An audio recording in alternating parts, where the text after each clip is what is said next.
28वां अध्याय। यहाँ तक की कथाएं सुनने के बाद ऋषियों ने कहा, हे सूत जी महाराज, अब कार्तिक शुक्ल अष्टमी, जिसे गोपा अष्टमी भी कहते हैं, का महात्म्य सुनाने की कृपा कीजिए। सूत जी बोले, हे ऋषियों, बाल्यावस्था में भगवान कृष्ण ने कार्तिक शुक्ल अष्टमी से ही गायों को चराने हेतु जंगल ले जाना प्रारंभ किया था। इसलिए यह अष्टमी गोपा अष्टमी कहलाती है। सब मनोकामनाओं की पूर्ति के लिए इन दिन गौ का पूजन करके गाय की प्रदक्षिणा करें और फिर गौ के पीछे पीछे कुछ दूर तक चले। इस दिन श्री कृष्ण भगवान की परम प्रिया श्री राधा जी के नाम से विख्यात राधा कुंड में स्नान करके जो व्यक्ति श्री कृष्ण भगवान का पूजन करता है, उसके संपूर्ण पाप नष्ट हो जाते हैं। गोपा अष्टमी के दिन की महिमा का वर्णन करते हुए सूत जी ने आगे कहा, इस दिन सायंकाल गोधूलि के समय गौ के पीछे पीछे चलने से अनेक जन्मों के पाप समूल नष्ट हो जाते हैं। इस दिन गौ का दान करने से असंख्य गौओं के दान का फल मिलता है और गाय की सेवा करने से परम पद की प्राप्ति होती है। यदि संयोगवश इस दिन सायंकाल के समय श्रवण नक्षत्र हो तो वह जयंती योग्य होता है। जयंती योग्य युक्त गोपाष्टमी को स्नान दान आदि करने से मनुष्य निश्चय ही मोक्ष को प्राप्त करता है, इसमें संदेह नहीं। इति 28वां अध्याय समाप्तम। धन्यवाद। 29वां अध्याय। महाराज पृथु ने देवर्षि नारद जी से विनय पूर्वक कहा, भगवान, आप सभी वेदों शास्त्रों तथा पुराणों के ज्ञाता हैं, सो कृपा करके यह बताइए कि किस देवता की कितनी कितनी परिक्रमा करनी चाहिए तथा उनका क्या फल है। यह सुनकर नारद जी कहने लगे, हे राजन, देवी की 1 और सूर्य अग्नि की 7, गणेश जी की 3, शिव जी की आधी, पितरों की 3 अथवा 4 तथा भगवान विष्णु की 4 परिक्रमाएं लगानी चाहिए। इस संबंध में एक इतिहास सुनो, जो बृहस्पति जी तथा देवराज इंद्र का संवाद है और स्वयं ब्रह्मा जी ने मुझे सुनाया था। नारद जी ने कहा, वैवस्वत मनवंतर में एक बार इंद्र सहित सब देवता देवगुरु बृहस्पति जी के पास गए और उनसे पूछा, हे गुरुदेव, ब्रह्म काल से पहले ये सृष्टि कैसी थी, इंद्र आदि देवगण कैसे थे तथा उनका क्या कर्म था।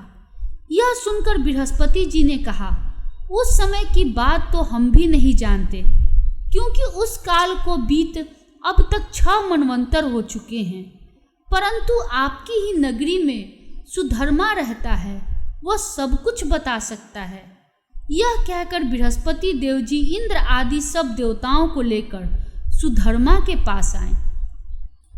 सुधर्मा ने देवगुरु सहित इंद्र आदि देवताओं का यथाविधि पूजन व आदर सत्कार किया। इंद्र सुधर्मा की राजलक्ष्मी तथा वैभव देखकर दंग रह गया और पूछा, हे सुधर्मा, इतनी राजलक्ष्मी तथा वैभव तुम्हें कैसे प्राप्त हुआ? तुमने कौन सा ऐसा यज्ञ, दान व तप किया है जिससे ब्रह्मकाल से पहले की बात भी जानते हो? यह जानने की हमारी अभिलाषा है। सुधर्मा ने उत्तर दिया, हे इंद्र, जब 4 युगों की 1000 चौकड़ियां बीत जाती है तब ब्रह्मा का एक दिन होता है। उस दिन में 14 मनु और इंद्र होते हैं। जब हम विष्णु लोक में थे तब वहां पर रहते हमारे सामने इतने ब्रह्मा हो चुके हैं कि हम उनकी गणना भी नहीं कर सकते। उसके बाद हम यहाँ स्वर्ग में आए। हमने जो एकमात्र अच्छा कर्म करके इतनी लंबी आयु पाई है, उसका विवरण सुनो। पहले जन्म में मैं मांस भक्षी गिद्ध था। एक समय कार्तिक शुक्ला नवमी को श्री विष्णु के मंदिर पर बैठा हुआ था। कि एक शिकारी ने आकर बाण मारा, जिससे घायल होकर मैं विष्णु मंदिर में आ गिरा। उसी समय मांस के लोभी एक कुत्ते ने आकर मुझको पकड़ लिया। उसे देखकर अन्य कुत्ते भी वहां आ गए। वह कुत्ता उनसे डरकर मंदिर के चारों ओर चक्कर लगाने लगा। अन्य कुत्ते भी उसके पीछे पीछे भागते रहे। इस प्रकार सबने मंदिर की प्रदक्षिणा से भगवान अत्यंत प्रसन्न हुए और मुझको अपना परम पद दे दिया। यह बात सुनकर इंद्र तथा अन्य सभी देवता अत्यंत प्रसन्न हुए और उन्होंने भी भगवान का पूजन करके प्रदक्षिणा की। इसके पश्चात नारद जी ने इस नवमी तथा भगवान की परिक्रमा का महत्व बताते हुए आगे कहा, हे राजन, कार्तिक शुक्ला नवमी सतयुग की आदि तिथि है। उस दिन भगवान की पूजा, प्रदक्षिणा, व्रत, दान, तप तथा यज्ञ करने से कई गुना फल मिलता है। यदि कार्तिक शुक्ला नवमी को मथुरा में जाकर भगवान का पूजन व प्रदक्षिणा की जाए तो उससे अनंत फल की प्राप्ति होती है।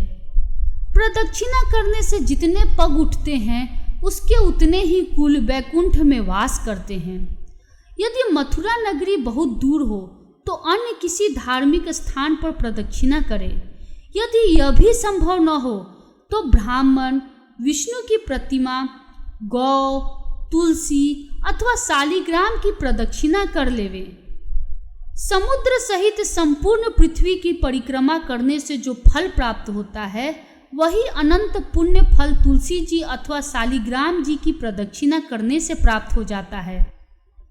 कार्तिक के शुक्ल पक्ष की नवमी को गौ, ब्राह्मण, देव मंदिर, तुलसी वन, साधु वैरागी, जीवन मुक्त परमहंस, गृहस्थ, वेद, उपवेद तथा पुराण ये सब ग्राम में ही वास करते हैं।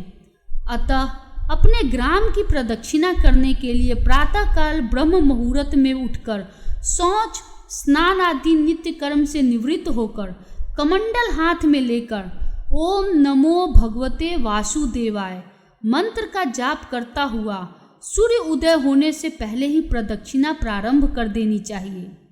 ब्राह्मण देवस्थान अर्थात मंदिर, तुलसी तथा शालिग्राम की मूर्ति की परिक्रमा सूर्योदय के बाद भी की जा सकती है।